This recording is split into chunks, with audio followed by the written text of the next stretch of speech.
Still here. These guys had a lot of competition in their amateur days and bowled together on Team USA for a number of years. All right, looks familiar. Got a little match going here. Let's go.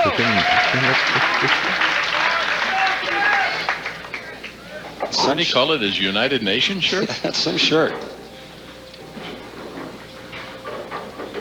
Recently moved to Dallas with his wife, Linda.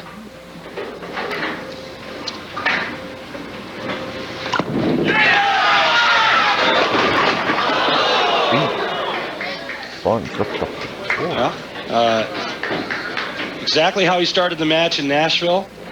Made an adjustment off of that shot and recovered nicely to come back and win that event.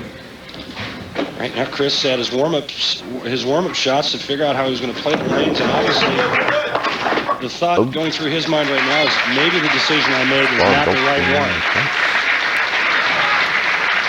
And how he qualified to make it to the TV round once again through the round of 32, then the round of 8 against Tony, and against everybody's favorite hockey goalie last night, 3-1. Mika Koivuniemi.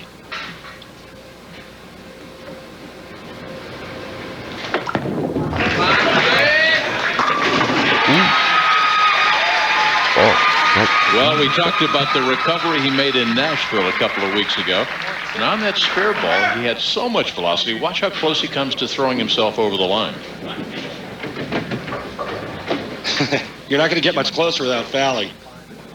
And the foul lights are on. Replacement refs in the NFL, that would have been a touchdown. A double, Robert Smith.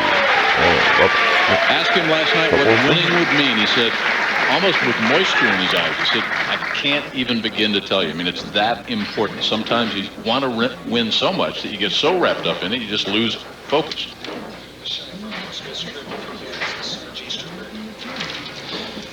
One of the interesting things I think we should talk about with Robert Smith is his grip. He uses a grip called a Sarge Easter grip. That's where the middle finger goes into the first knuckle, and the ring finger is like the conventional grip. What a great shot there. And it actually cuts down on his hook.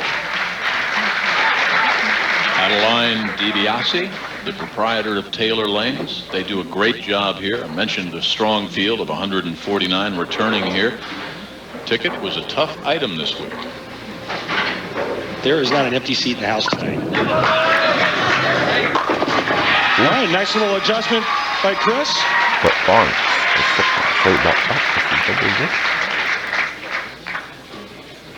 Well, you take a look at making the grade, the 98 PBA Rookie of the Year right there, and then what he did in 99, 6 finals, a couple of titles, and this year, we talked about it in Nashville.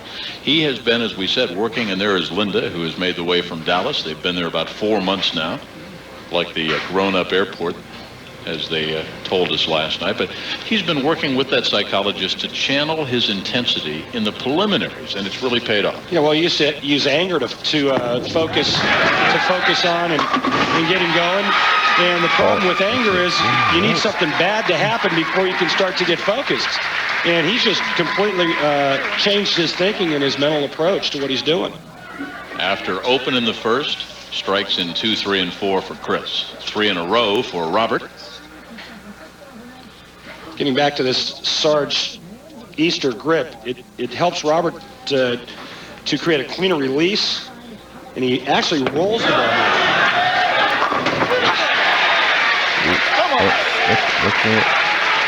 Come on. David Yurman. More meaningful with time.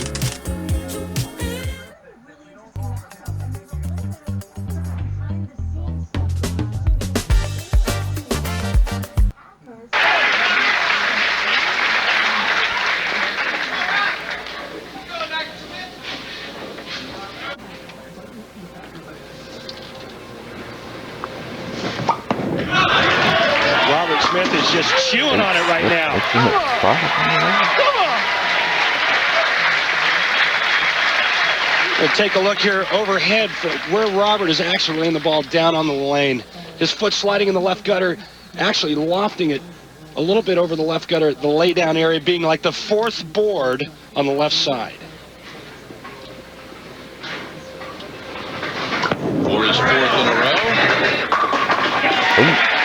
nice adjustment for Chris Barnes after the big four in the first frame.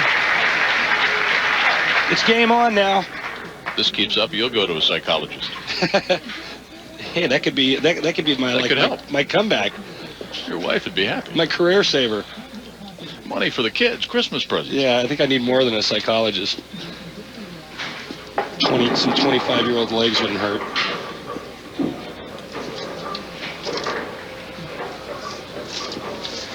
Taking a look at what our amateurs did this week. Obviously, the sport condition, not something I'm familiar with.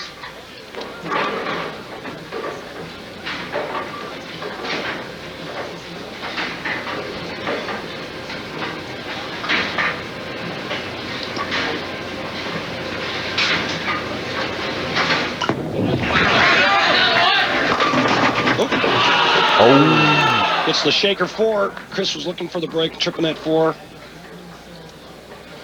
This ball drifts a little bit high. 4-pin gets nudged, but it doesn't go down.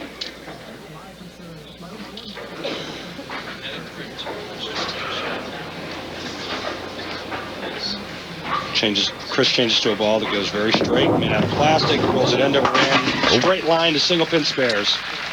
Semi-final match number 2, into the finals. Patrick Allen, the left-hander, 40,000 on the line, but we've got an emotional match live from Motown. This could be North Carolina against Duke, the way this crowd is tonight. I mean, they are whooping it up here in Detroit. Barnes and ESPN rules, you guess.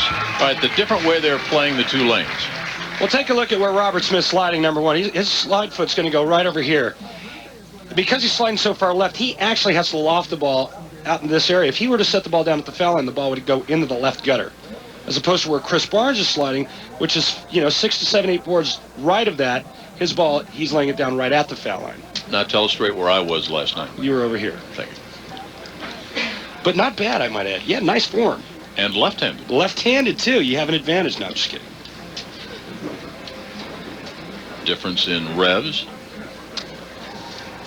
And again, that's the measurement of rotations off the hand, calculated in revolutions per minute, or RPMs.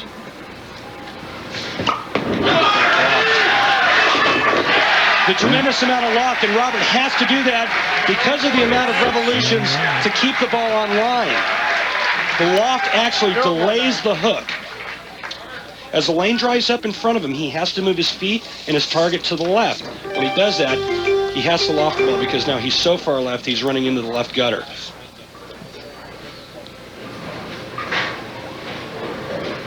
Robert up by 33. Halfway there to 300.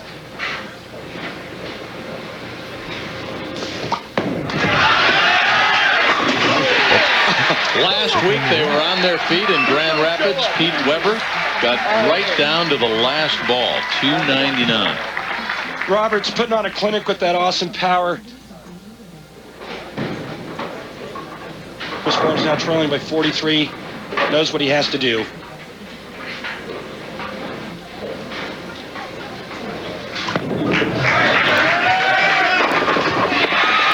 Got it in the switch zone. It's a little bit light. Catches enough of the head pin, mixes them up. Never know.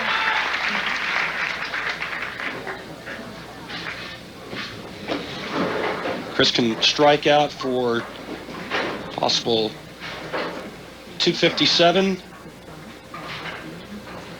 Robert Smith can strike out for 300. Right now going at a 250 plus pace.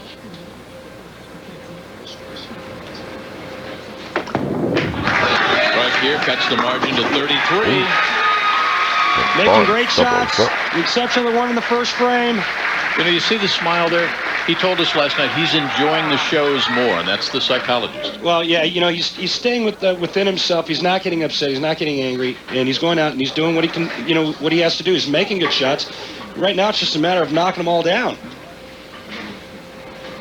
He trips that 4-pin in the 6th frame. He's got 7 in a row. For his 8th in a row. Oh! That's something you're not going to see a whole lot. That ball got in the switch zone and left a squishing 4-pin. Normally, that's the hit that you leave when the ball goes high. That ball was light in the pocket. Take a look at this pin action. The The pins got moved around so fast, completely missed the forfeit.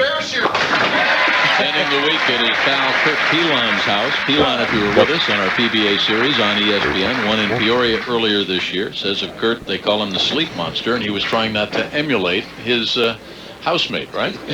Yeah, rumor has it Kurt likes to sleep a lot.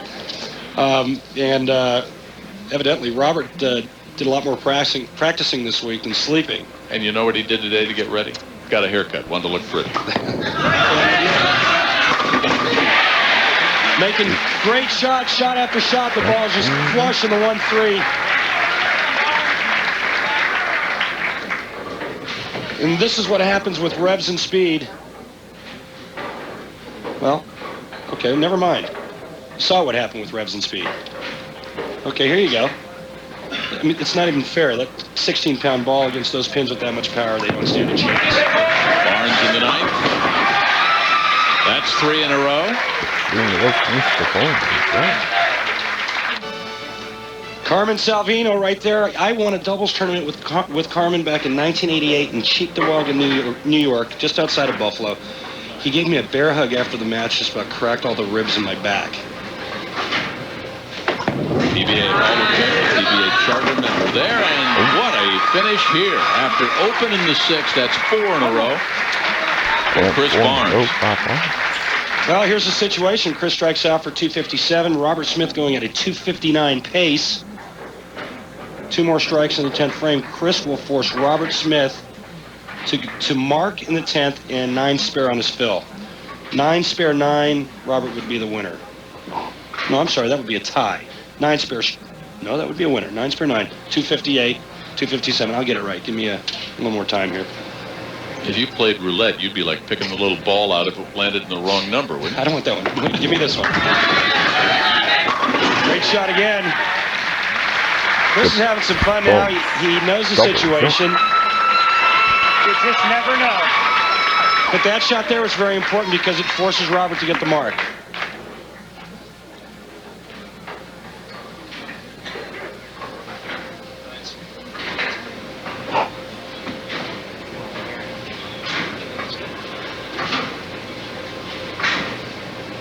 You can bet she knows the situation.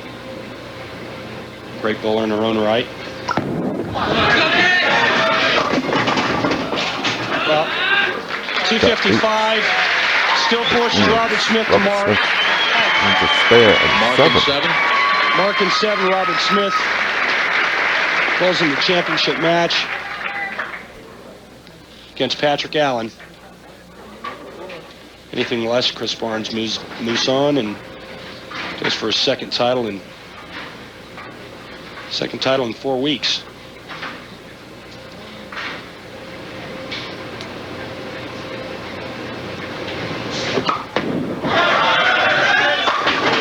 There's your winner. Again. Every time.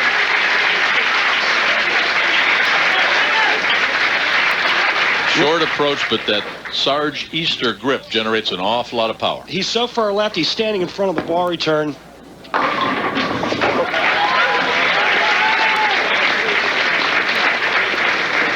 Chris Barnes picks up a check of $10,000. Robert Smith with a strike here. He'll shoot 279. Say, look, you got a match between us. But I'll tell you, look at the scores last week. Look how close Pete Weber came. Look at the scores again tonight. I mean, the scoring the last couple of weeks has been stupendous. 279 here to